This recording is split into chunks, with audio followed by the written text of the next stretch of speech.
എല്ലാ അർത്ഥത്തിലും എല്ലാ മേഖലകളിലും അള്ളാഹുവിന്റെ ദീനിന്റെ ഷിയാറുകൾ, ദീനിന്റെ അടയാളങ്ങൾ നഷ്ടപ്പെട്ടുകൊണ്ടിരിക്കുന്ന ഒരു കാലഘട്ടത്തിലാണ് നമ്മൾ ജീവിച്ചുകൊണ്ടിരിക്കുന്നത്.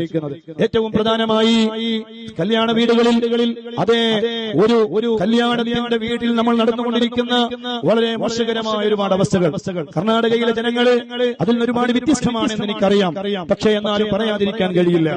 നമ്മുടെ പുതിയെണ്ണ ഇറങ്ങുന്ന ഒരു പുതുനാട്ടി, ആ പുതുനാട്ടിയുടെ തലമറക്കലേ അതേ അള്ളാഹുവിന്റെ ദീനില് അവർക്ക് തലമറക്കണ്ട എന്ന ദീനിൽ ആരും പഠിപ്പിച്ചിട്ടില്ല. അങ്ങനെ ഒരു കിതാബിലും കാണാൻ കഴിയൂല. കല്യാണത്തിന് അന്ന് അവര് തലമറക്കേണ്ടതില്ല എന്ന് പറയുന്ന ഒരു കിതാബിൽ, ഒരു ഗ്രന്ഥത്തിലോ ഒന്നിനും കാണാൻ കഴിയുകയില്ല. പക്ഷെ ഇന്നെന്താണ് അവസ്ഥ?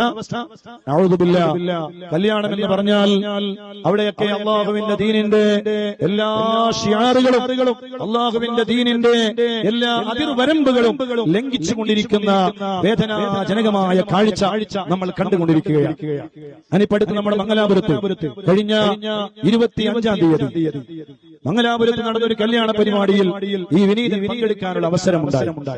നമ്മുടെ KCF എന്ന് പറയുന്ന കർണാടക കൾച്ചറൽ ഫൗണ്ടേഷന്റെ ഇന്റർനാഷണൽ ട്രഷറർ കൂടിയായ പ്രിയപ്പെട്ട റൈസ്മോ അബൂബക്കർ ഹാജിയുടെ മകൾ ഹനാനയുടെയും അതുപോലെ തന്നെ നമ്മുടെ പ്രിയപ്പെട്ട സുന്നത്ത് ജമാഅത്തിനെ വളരെയധികം സ്നേഹിക്കുകയും ബഹുമാനിക്കുകയും ചെയ്തിരുന്ന പ്രിയപ്പെട്ട അഷ്റഫ് അബ്ബാസ് ഹാജി, അദ്ദേഹത്തിന്റെ മകൻ, അദ്ദേഹം മരണപ്പെട്ടു പോയി. അല്ലാഹുവേ, അദ്ദേഹത്തിന്റെ ഖബർ നീ സ്വർഗ്ഗത്തിന്റെ വീടാക്കണേ അല്ലാഹ്. എല്ലാ സന്തോഷങ്ങളും ഖബറിൽ നീ നൽകണേ റഹ്മാനെ.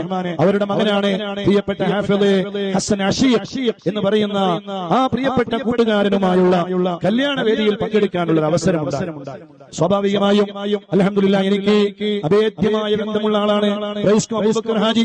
അദ്ദേഹത്തിന്റെ ഉമ്മയുടെ ഹജ്ജ് ചെയ്യാൻ അദ്ദേഹം എന്നെയാണ് ഏൽപ്പിച്ചത്. അതുപോലെ പരിശുദ്ധമായ മക്കയിലും മദീനയിലും ഒക്കെ നമ്മൾ ചൊല്ലുമ്പോ പരിശുദ്ധമായ റബീഉൽ അവ്വൽ 12-നും അതുപോലെ ചെറിയ പെരുന്നാളിന്റെ സമയത്തും അതുപോലെ തന്നെ റജബ് 27-ന്റെ രാവിലും ഒക്കെ മദീനയിൽ ചെല്ലുമ്പോ മദീനയിലെ പച്ചക്കുബയുടെ നേരെ മുമ്പിലുള്ള സംസം സുൽമാൻ എന്ന് പറയുന്ന ആ മനോഹരമായ ആ റൂമിൽ താമസ സൗകര്യം ഒരുക്കാറുള്ളതും അദ്ദേഹമാണ്. അതുകൊണ്ട് വലിയ അഭേദ്യമായ ബന്ധമാണ്. നമ്മൾ ആ കല്യാണത്തിന് ചെന്നപ്പോൾ അൽഹംദുലില്ലാഹ് 10,000-കണക്കിന് ആളുകൾ പങ്കെടുത്ത കല്യാണം. ഒരു ഭാഗത്ത് ധാരാളം സാദാത്തുക്കൾ, ഉസ്താദുമാർ, എല്ലാ പുരുഷന്മാരും ഒരുമിച്ച് കൂടിയിട്ടുണ്ട്. പക്ഷേ ആ കല്യാണ സദസ്സിൽ അതിനേക്കാളേറെ സ്ത്രീകളുണ്ട്. പക്ഷേ ഒരൊറ്റ ഒരു സ്ത്രീയെയും പുറത്തു കാണാനില്ല.